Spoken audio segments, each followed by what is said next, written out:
Hi guys, welcome to my second part of my resin Lazy Susan tutorial. I thought I'd do this bit in real time so that you could see really what I was doing. So I've mixed my resin, I also mixed some white pigment, all art resin products.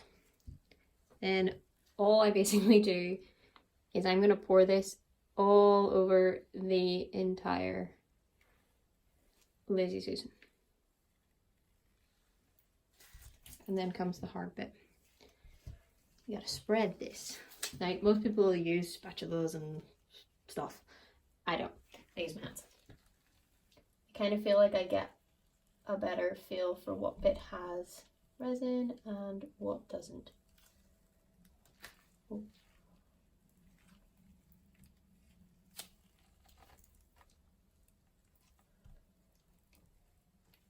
Basically, you're just trying to get the whole thing covered in a lovely clear coat.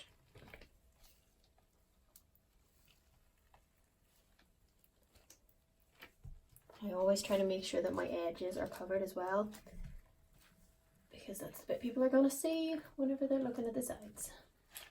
You just want it to be nice and smooth whenever they're handling it, because if something feels good, more people are going to buy it.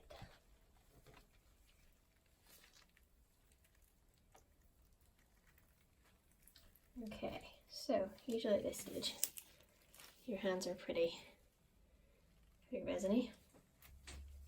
So my top tip is to get down to the same level as your resin, and then you'll be able to see which bits need more, which bits didn't get any.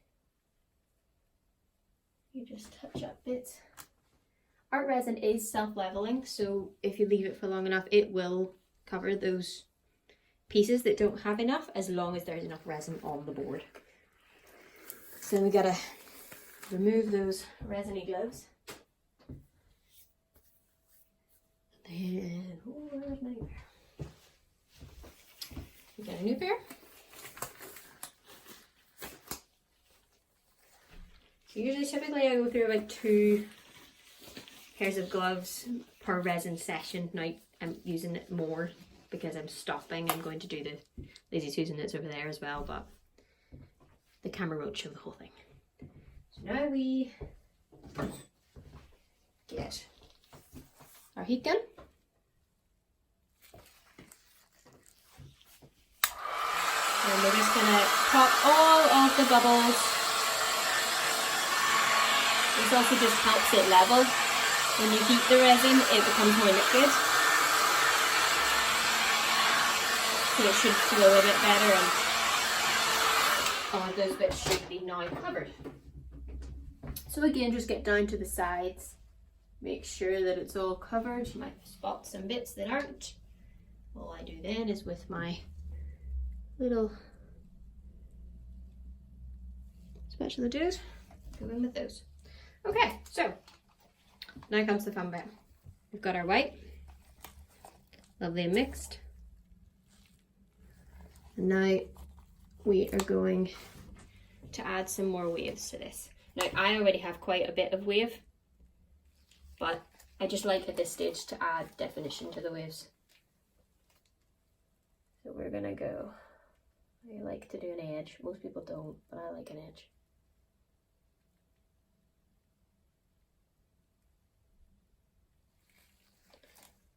Do another edge. Basically, I'm just defining all of the ones that I already have on here. I'm not creating any more. I'm not doing anything different. Just making sure these are nice and defined. More in there. Alright, making sure not to drip any on the rest of it. So now you get your heat gun again. Heat gun. And this is awkward because the camera's right in the middle of where I need to be. But here we go. So I'm not putting it on the highest setting for the first go. For these waves here, you go on the lower section, not the bottom one.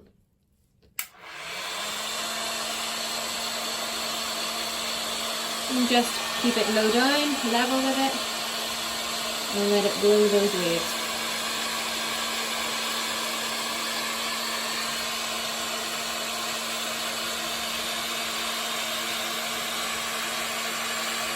So because I've already got my paint waves in behind, I'm only blowing these a little bit. I don't want to blow them off completely. I really like this harsh edge to my waves. Some people don't. It's totally personal preference and your own take on a wave.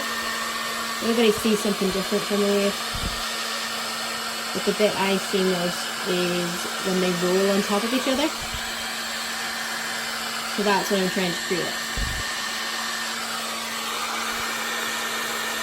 The other thing is, I wouldn't really be too precious about this part because when you do this, you are also creating quite a lot of lacing.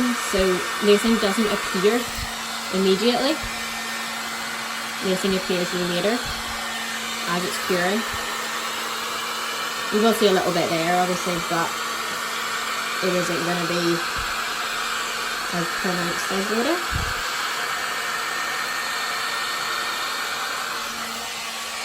And there you go. That's our waves are created. Now, sometimes I do this, sometimes I don't. Depends on whether you see bubbles or not, but I will go in with my blowtorch and just, especially on the clear bit, because you're going to see the wood through it. Go over, make sure that everything is nice and popped. Now, I also come back in maybe 10-15 minutes just to go over it again. So I'll leave it be, see how it's doing. Hopefully it doesn't move too much because I quite like that. Make sure all the bubbles are popped, and I'll come back in about 10-15 minutes and reuse this guy. Just give it a go over the top again, make sure all the bubbles are off. That's basically it. That is the most requested video I have ever had on how to do the second waves, because I tend to forget to video this bit. Yeah, if you enjoyed this, let me know. Let me know in the comments. Let me know if you want me to do some more full-length tutorials. We could do the whole Lazy Susan, or we could do something different. We could do some of my cheese boards, chopping boards. This is a new one just made. That's what the lacing is. Or we could even do some of these fellas. There's also a brand new one. These shells are from my local beach just down the road. So they are from Lockshore Beach. Cleaned and popped in some resin.